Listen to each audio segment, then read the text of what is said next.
End gold buyers, మీ కష్టాల్లో నమ్మకమైన మీ ఆత్మీయ నేస్తం.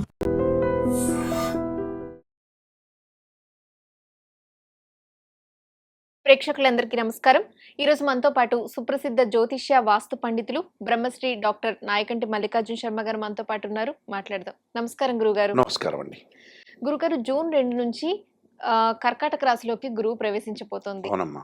మరి వృశ్చిక రాశి వారికి ఏ విధంగా ఉండబోతుంది, ఎలాంటి పరిహారాలు చేసుకుంటే వారికి బాగుంటుంది అనేది మా ప్రేక్షకులకు తెలియజేస్తారా? తప్పకుండా అమ్మ. ఓం శ్రీ గురుభ్యో నమ. ఓం శ్రీ మహాత్రే నమ. దేవగురువైన బృహస్పతి మిథున రాశి నుంచి కర్కాటక రాశిలోకి సంచారం చేయడం జరుగుతుంది. అయితే ఈ వృశ్చిక రాశి వారికి వచ్చేటప్పటికల్లా ద్వితీయాధిపతి పంచమాధిపతి అయిన గురువు భాగ్యస్థానంలో ఉంటాడు. అంటే అక్టోబర్ 31 వరకు కూడా భాగ్యస్థానంలో ఉండటం, గురువు 31 తర్వాత అతిచారంతో సింహరాశిలో సంచారం చేయటం, డిసెంబర్ 13న వక్రారంభం, జనవరి 24 నుంచి మళ్ళీ కర్కాటక రాశిలోకి ప్రవేశం జరుగుతుంది. అయితే ఈ రాశి వాళ్ళకు, వృశ్చిక రాశి వాళ్ళకి భాగ్యస్థానంలో గురువు యొక్క సంచారం వల్ల గతంలో ఏదైతే ఆర్థిక వ్యవస్థ చిన్నాభిన్నమైందో ఇప్పుడు మళ్ళీ పాజిటివ్ రిజల్ట్స్ రావటం ఒకటి, ఆర్థిక పరంగా లావాదేవీలు, ఆకస్మికంగా ధనలాభం, అలానే బాకీలు వసూలు కావటం, ఉద్యోగంలో ప్రమోషన్లు ఆగిపోయిన వాళ్ళు చాలామంది ఉంటారు కదా, అలాంటి వాళ్ళకి మంచి ప్రమోషన్లు, స్థానచలనం జరిగే అవకాశాలు ఎక్కువ ఉంటుంది. వ్యాపార పరంగా కూడా ఆర్థిక పరంగా ఇబ్బందులు పడుతున్న వ్యక్తులకు కూడా ఆర్థిక పరంగా ఇబ్బందులన్నీ కూడా తగ్గి ఫైనాన్షియల్ పరంగా ఉండే డెవలప్మెంట్ స్థితిగతులు బాగా పెరుగుతాయి. బంధుమిత్రుల మూలకంగా కూడా డబ్బులు రావటం, పిత్రార్జితం బాగా కలిసి రావటం ఒకటి, అన్నదమ్ముల మధ్యలో సఖ్యత లేకుండా అది వరకు గొడవలు పడిన వాళ్ళు, కోర్టు సమస్యలు ఉన్నవాళ్ళు, అన్నదమ్ముల మధ్యలో సఖ్యత బాగా పెరిగి ఫైనాన్షియల్ పరంగా ఉండే డెవలప్మెంట్ బాగా పెరగటం, పిత్రార్జితం కూడా బాగా కలిసి వచ్చే అవకాశాలు ఎక్కువ ఉంటాయి. అంటే పిత్రార్జితం కూడా బాగా కలిసి వచ్చే అవకాశాలు ఎక్కువగా ఉంటాయి. కాబట్టి కోర్టు సమస్యలు కూడా ఇక్కడ పరిష్కారం జరగటం, కోర్టు సమస్యలు ఉంటాయి, అలాంటివి కూడా పరిష్కారం జరిగే అవకాశాలు ఎక్కువగా ఉంటాయి. ఆర్థిక పరంగా ఫిట్నెస్ బాగా పెరిగే అవకాశాలు ఎక్కువ ఉంటుంది. ఎందుకంటే ఫైనాన్షియల్ పరంగా ఉండే డెవలప్మెంట్స్ అనేది ఈ రోజుల్లో చాలా ఇంపార్టెంట్. ప్లస్ శుభ కార్యక్రమాలు చేస్తుంటారు, పిల్లల యొక్క పెళ్ళిళ్ళు, అలానే తండ్రి ద్వారా, తల్లిదండ్రుల ద్వారా, దాయాదుల ద్వారా సంక్రమించే ఆస్తిపాస్తులు వీళ్ళకి రావటం ఒకటి, గృహ నిర్మాణం చేపట్టే అవకాశం ఉంటుంది, నూతన వస్తువులు, వాహన సౌఖ్యం, వాహనాలు కొనుగోలు అవకాశాలు ఉంటాయి, శుభ కార్యక్రమాలు నిర్వహణ చేస్తున్నారు ఆర్గనైజేషన్. అంటే ఒక అమ్మాయికి కానీ అబ్బాయికి కానీ సుసంపన్నమైన కుటుంబం నుంచి అమ్మాయి కానీ అబ్బాయి కానీ వచ్చే అవకాశాలు ఉండటం, అలానే సంతానం లేని వారికి ఇన్ఫెర్టిలిటీ ఇష్యూస్ అంటారు, సంతానం కలిగే అవకాశాలు ఉంటాయి. అంటే భాగ్యంలో గురువు మంచి చేసే అవకాశాలు ఎక్కువగా ఉంటాయి. అంటే డెవలప్మెంట్, వ్యాపార విస్తరణ కూడా జరుగుతుంది. అంటే వ్యాపారాన్ని కూడా ఎక్స్పాండ్ చేస్తారు వీళ్ళు. అంటే ఎక్స్పాండ్ చేయటం అంటే ఎగ్జాంపుల్ హైదరాబాద్లో ఉన్నది గుంటూరులో, లేకపోతే గుంటూరులో ఉన్నది హైదరాబాద్, విజయవాడ సంథింగ్, ఎక్కడో ఒక చోట ఇంకో చోటకి ఫ్రాంచెస్ పెట్టే అవకాశాలు ఎక్కువ ఉంటాయి. కాబట్టి ఇక్కడ గురువు వల్ల అనుకూలంగా ఉంటుంది. అయితే ఆరోగ్యపరంగా మటు కొన్ని ఇబ్బందులు కలిగే సూచనలు అనేవి ఉంటాయి. అంటే ఆరోగ్యపరంగా ఇబ్బందులు కలగకుండా చూసుకోవాలి. అంటే మనస్తత్వం మారిపోతుంది, మధ్యవర్తిత్వం మంచిది కాదు, మానసికంగా కొంత ఆందోళన పడకుండా చూసుకోవడం చాలా ఇంపార్టెంట్. అంటే ఇవన్నీ కూడా చాలా ఇంపార్టెంట్ విషయాలు. అంటే ఇవన్నీ ఏంటి అంటే ట్రాన్సిట్ సిస్టమ్ ప్రకారంగా చెప్పేవి. అంటే గ్రహగతులు మారే క్షణాల దగ్గర నుంచి చెప్పేవి. అంటే గోచారం అంటారు, ప్రజెంట్ సిచ్యువేషను. బర్త్ చార్ట్కిను ప్రజెంట్ సిచ్యువేషన్కి లాట్ ఆఫ్ డిఫరెన్స్ ఉంటుంది.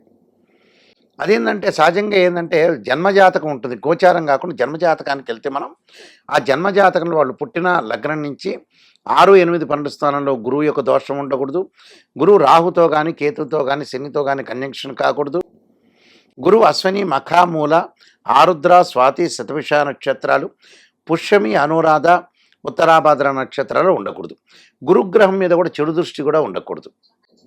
అంటే ఇలాంటివన్నీ చూడాలి. అంటే ఇవన్నీ కూడా జాతకపరంగా, జన్మజాతక పరంగా చూడాలి, గోచార పరంగా కూడా చూడాలి. అది మ్యాథమెటికల్ డిగ్రీలో క్యాల్కులేషన్ చేయాలి. చాలామంది కూడా ఏంటంటే ఒక అబ్బాయికి వివాహం అవుతుందా కాదంటే ఒక చార్ట్ మాత్రమే చూస్తారు, రాశిచక్రమే. రాశిచక్రము, నవాంశము, భావచక్రం, దశలు, అంతర్దశలు చూడాలి. ఒక వృత్తిపరంగా అనుకూలంగా లేదా రాశిచక్రము, దశమాంశ చక్రము, భావచక్రం, దశలు, అంతర్దశలు చూడాలి. వివాహంకి సంతానం కలుగుతుందా లేదా అంటే రాశిచక్రము, సప్తమ చక్రం, భావచక్రము, దశలు అంతర్దశలు చూడాలి. ఇలా మ్యాథమెటికల్ క్యాలిక్యులేషన్ వేయాలి.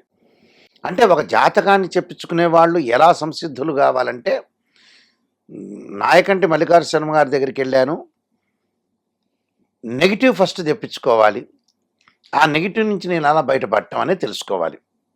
అంటే స్త్రీయ లోపం మెరుగుట పెద్ద విద్య. అంటే స్త్రీయ లోపం అంటే మనలో లోపాలని తెలుసుకోవటం పెద్ద ఎడ్యుకేషన్ అని అర్థం. యాక్చువల్గా స్త్రీయ లోపం మెరుగుట పెద్ద విద్య. లోపం ఎరిగినవాడు, లోపం అంటే ఆ లోపాన్ని ఒక రికగ్నైజ్ చేసిన వాడు, అంటే లోపాన్ని గుర్తించిన వాడు పరిపూర్ణుడు అవుతాడని అర్థం. అంటే స్త్రీయ లోపం మెరుగుట పెద్ద విద్య, లోపం ఎరిగిన వాడే పూర్ణుడు అవుతాడు. పూర్ణుడు అంటే కంప్లీట్ మ్యాన్.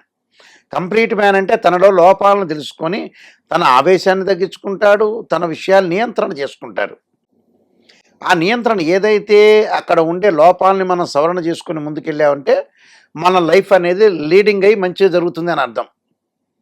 అంటే వాళ్ళ మీద మనం కోపం పడ్డాము, ఆవేశపడ్డాము, అయ్యో ఇతని మీద అనవసరంగా ఆవేశపడ్డాము, తర్వాత మనం అనుకుంటాం.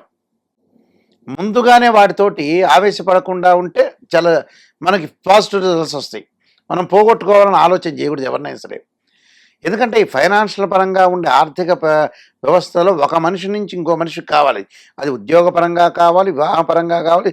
ఓ డాక్టర్ దగ్గరికి వెళ్ళాం, డాక్టర్ అవసరం, ఓ ఇంజనీర్ అవసరం, ప్రతి ఒక్క పర్సన్ మనకు అవసరం. ఈ దేశంలో మన ఇంటి పక్కన వాళ్ళు అవసరం, ఎదుటి వాళ్ళు అవసరం, ఇంకోళ్ళు అవసరం. అందువల్ల అక్కడ లౌకిక జ్ఞానంతో ముందుకు వెళ్ళాలి. అదే స్త్రీయ లోపం మెరుగుట పెద్ద విద్య, లోపం మెరిగిన వాడు పూర్ణుడవుతాడని చెప్పడానికి కూడా కారణం. అంటే మనలో ఏదైతే ప్రాబ్లమాటిక్స్ ఉన్నాయో దాన్ని మనం సవరణ చేసుకొని ముందుకెళ్ళాలి. అది అలా చేసుకుంటే మంచి జరుగుతుంది అని అర్థం. అయితే వీళ్ళు పరిహారాలు చేసుకుని ముందుకెళ్ళాలమ్మా. గురుగారు, ఈ వృశ్చిక రాశి వారు మరిన్ని అనుకూలమైన ఫలితాల కోసం ఎటువంటి పరిహారాలు చేసుకోవాలి? వీళ్ళు ఖచ్చితంగా చేయాల్సింది ఏంటంటే గురువు యొక్క ఆరాధన. అంటే దత్తాత్రేయ స్వామి యొక్క పాలనంతో పాటు చక్కగా గురువారం రోజున కూడా తారామహాదేవి స్తోత్రాన్ని పాటించాలి. తారామహాదేవి యొక్క స్తోత్రాన్ని ప్రతిరోజు కూడా పఠించడం కూడా మంచిదే. అవసరం కుదరలేదనుకోండి, గురువారం కూడా ఈ సంవత్సరం అంతా కూడా తారామహాదేవి యొక్క స్తోత్రాన్ని, అమ్మవారి యొక్క ఆరాధన చేయాలి. అంటే దశమహావిద్యలో నవగ్రహ దోషాలన్నీ కూడా తొలగిపోవడానికి దశమహావిద్యలు ఉంటాయి. అమ్మవారి యొక్క పాలన చేయాలి. నేనే దాని మీద ఒక పుస్తకం రాశాను, రాజమండ్రి మోహన్ పబ్లికేషన్ వాళ్ళకి. అయితే అది చదవటం వల్ల గురువారం చదవటం వల్ల గురువు బాగుంటాడని అర్థం. దత్తాత్రేయ స్వామి కవచాన్ని చదవాలి, దత్తపారాయణ చదవాలి. అలానే తారామహాదేవి యొక్క స్తోత్ర పారాయణం చేయడం కూడా చాలా మంచిది. దానివల్ల కూడా మంచి రిజల్ట్స్ వచ్చే అవకాశాలు ఖచ్చితంగా ఉంటాయి. గురువు మారడం వల్ల వృశ్చిక రాశి వారికి ఏ విధంగా ఉంటుంది, ఎలాంటి పరిహారాలు చేసుకోవాలి మొదలైనవన్నీ తెలియజేసినందుకు ధన్యవాదాలు గురుగారు. నమస్కారం అండి. And for more videos, Please subscribe to iDream. Please subscribe to iDream. Please subscribe iDream. And please subscribe to iDream.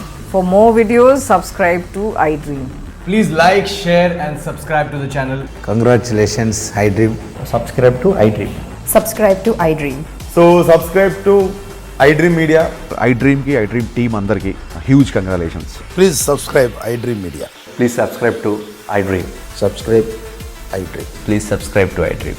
iDream అంటే నా కళల ఛానల్ను సబ్స్క్రైబ్ చేసుకున్న నోరు తిరుగుతలేదు, మీరైతే గంట గుర్తు కొట్టండి. For more such videos, please subscribe to iDream. Subscribe to iDream. Please subscribe to iDream. Please subscribe iDream Media. Please do subscribe to iDream. Please subscribe to iDream Media. For best entertainment and information, please subscribe iDream. And don't forget to subscribe to iDream.